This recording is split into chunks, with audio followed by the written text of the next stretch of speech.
Sobat Pembelajar, kini pemerintah pusat kembali mereformasi sistem akuntansi dengan menggunakan aplikasi Sakti atau yang lebih kita kenal dengan sistem akuntansi tingkat instansi. Nah, di mana salah satu aplikasi tersebut terdiri dari banyak modul, di antaranya modul komitmen. Apa sih modul komitmen itu? Yuk mari kita simak video penjelasan berikut ini.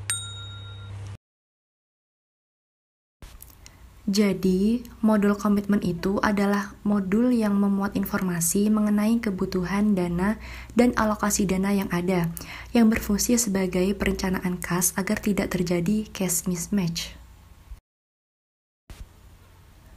Ruang lingkup modul komitmen terdiri dari dua, yaitu manajemen supplier dan manajemen kontrak. Untuk manajemen supplier mempunyai fungsi, pertama, perekaman data supplier, termasuk upload data pegawai. Kedua, pembuatan arsip data komputer supplier. Ketiga, upload atau rekam nomor register supplier. Sedangkan manajemen kontrak berfungsi, perekaman data kontrak, pembuatan arsip data komputer kontrak, upload atau rekam komitmen aplikasi number, perekaman berita acara serah terima, perekaman berita acara serah terima non-kontraktual, dan monitoring kontrak. Alur proses kerja modul komitmen yaitu modul komitmen akan merekam supplier, kemudian perekaman kontrak. Jika perekaman kontrak berupa BAST dan kontraktual selesai, maka selanjutnya mengajukan pembayaran dan direkam melalui modul pembayaran.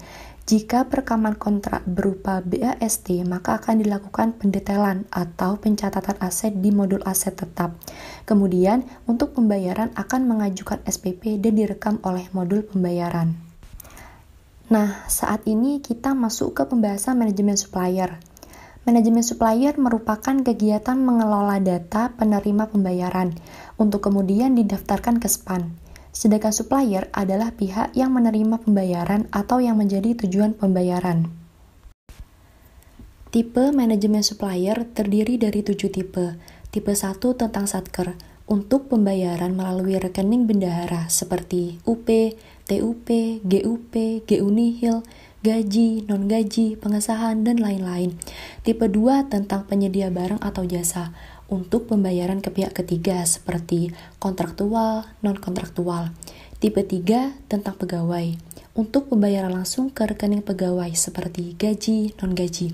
Tipe 4 tentang BA999 atau dalam pelaksanaan fungsi BUN, untuk pembayaran BA999 selain transfer daerah dan penerusan pinjaman seperti subsidi, hibah, utang pemerintah, dan transaksi khusus. Selanjutnya, tipe 5 tentang transfer daerah, untuk pembayaran transfer ke daerah seperti dana perimbangan, otsus dan penyesuaian, DBH. Tipe 6 tentang penerusan pinjaman, untuk pembayaran penerusan pinjaman seperti bantuan sosial, konsorsium, penerimaan beasiswa, dan lain-lain. Tipe 7 tentang lain-lain, untuk pembayaran pengembalian seperti pajak, bea cukai, penerimaan negara bukan pajak, imbalan bunga, dan lain-lain. Data supplier yang direkam terdiri dari supplier header, antara lain jenis supplier, nama supplier, NPWP. Supplier address, antara lain alamat, tipe supplier, kode pos, dan lain-lain. Supplier bank atau pegawai atau penerus pinjaman, antara lain nomor rekening, nama pemilik rekening, kode, dan nama bank, mata uang, dan lain-lain.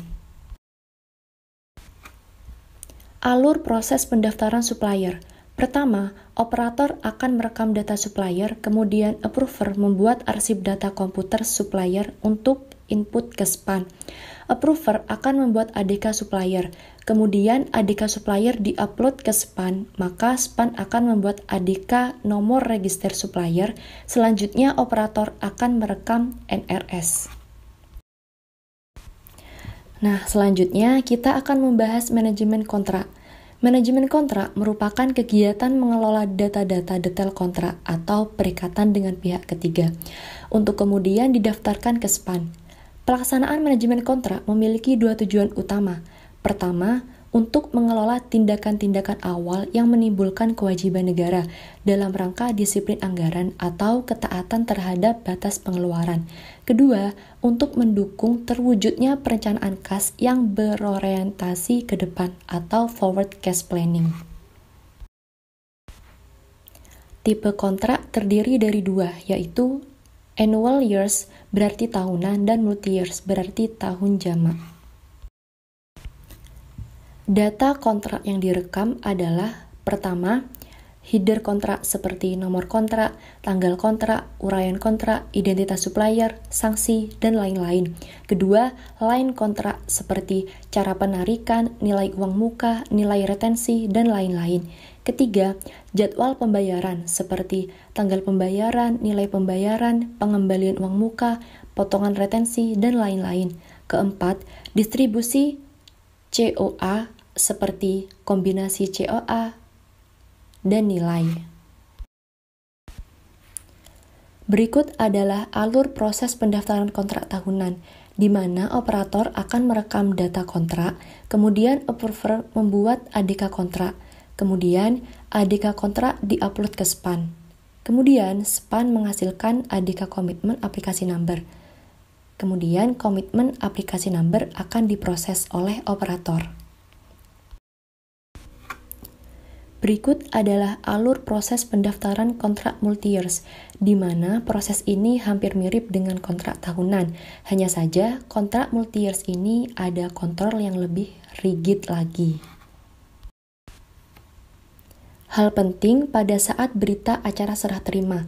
Pertama, merekam informasi berita acara serah terima barang atau jasa atas kontrak tertentu.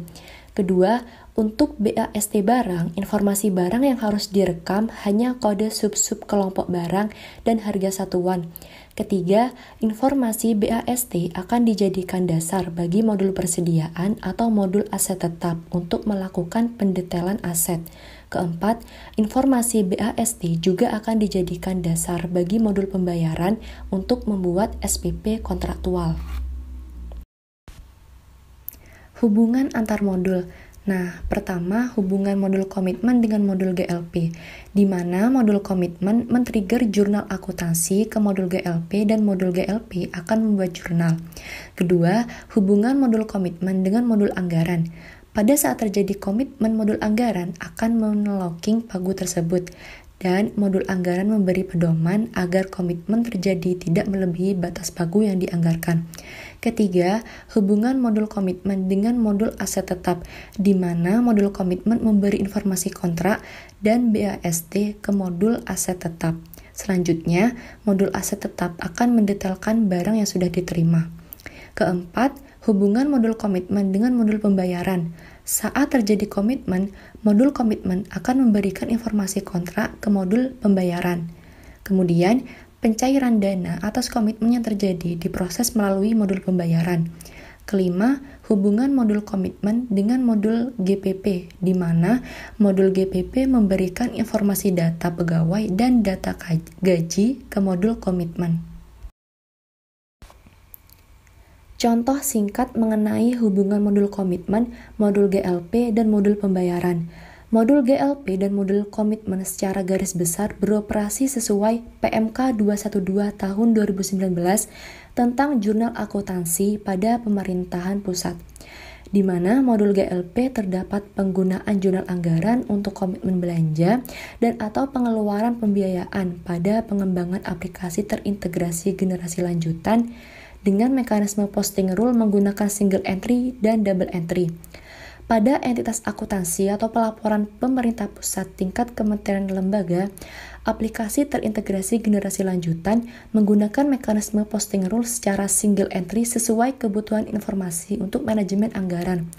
Pada entitas akuntansi pelaporan tingkat bagian anggaran BUN, aplikasi terintegrasi generasi lanjutan menggunakan mekanisme posting rule secara double entry sesuai kebutuhan informasi untuk manajemen anggaran, manajemen kas, dan pelaporannya. Berikut adalah contoh jurnal yang terbentuk ketika komitmen terjadi. Untuk BUN, Jurnal anggaran untuk komitmen belanja dan atau pengeluaran pembiayaan pada aplikasi terintegrasi generasi lanjutan secara double entry yang digunakan oleh BUN. Pada saat terjadi komitmen, maka GLP akan menjurnal di buku akrual. Debit akan muncul akun belanja atau pengeluaran pembiayaan, dan di kredit muncul akun dicadangkan untuk belanja. Maka modul anggaran secara otomatis akan melocking pagu. Lalu ketika muncul resum tagihan, maka modul GLP akan membalik jurnal awal, yaitu debit dicadangkan untuk belanja atau pembiayaan dan di kredit belanja modal atau pengeluaran pembiayaan.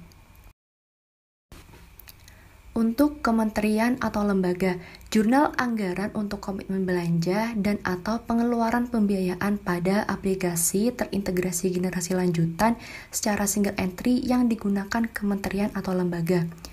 Pada saat terjadi komitmen, maka GLP akan menjurnal di buku akrual. Debit akan muncul akun belanja atau pengeluaran pembiayaan, maka modul anggaran secara otomatis akan melocking pagu. Selanjutnya, ketika muncul resum tagihan, maka modul GLP akan membalik jurnal awal, yaitu kredit akan muncul akun belanja atau pengeluaran pembiayaan.